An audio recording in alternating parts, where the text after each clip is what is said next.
तुलीच्या बेल पतर मुई शिव के चढ़ामी बोली रे गुथीच्या दूधू रामाल मुई बाबा के पिंधामी बोली रे जरी सरा बनाएला बोलबम जी मा चालो सते जी मा चालो जरी सरा बनाएला बोलबम जी मा चालो सते जी मा चालो बाबर बुढ़ी चाले करी पाए ढाली दे माया मनन मानसिक पूरन कर दे भोला बाबा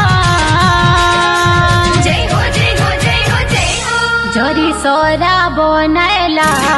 बोलबम जी मा चालो सते जी मा चालो जरी सरा बनाएला बोलबम जी मा चालो सते जी मा चालो जरी सरा बनाएला बोलबम जी मा चालो हाय रे सांग बोलबम तो केड़े सुंदर जी मा चालो हाय रे सांग बोलबम तो केड़े सुंदर जी मा चालो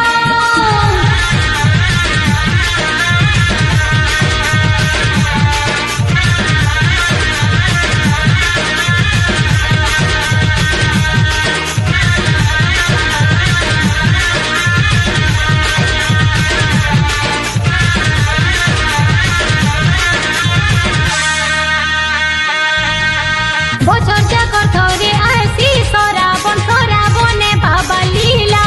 বাবার ধাম কে দেখা কেতে কাউড়ি वाला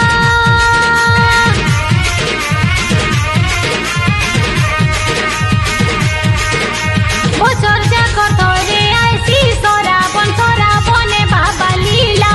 বাবার ধাম কে দেখা কেতে কাউড়ি वाला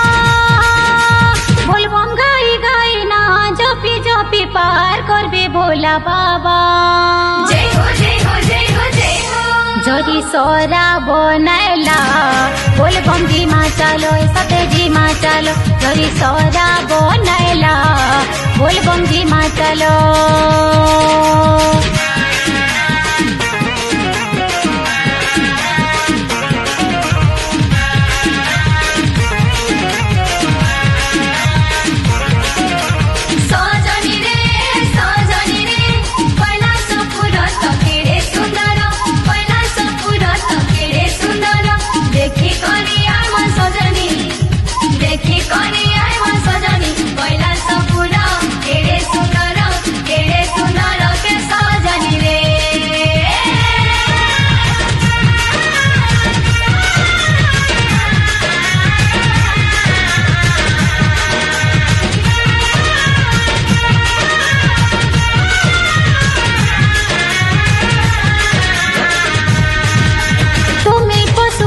है पार्वती पोती तुम्हें तो संसार सारो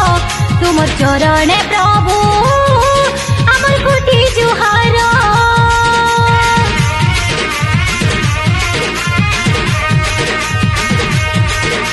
तुम्हें पशुपति है पार्वती पोती तुम्हें तो संसार सारो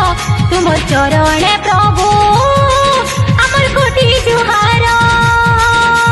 नाई करबो पर हे भोला शंकर की करे बिनती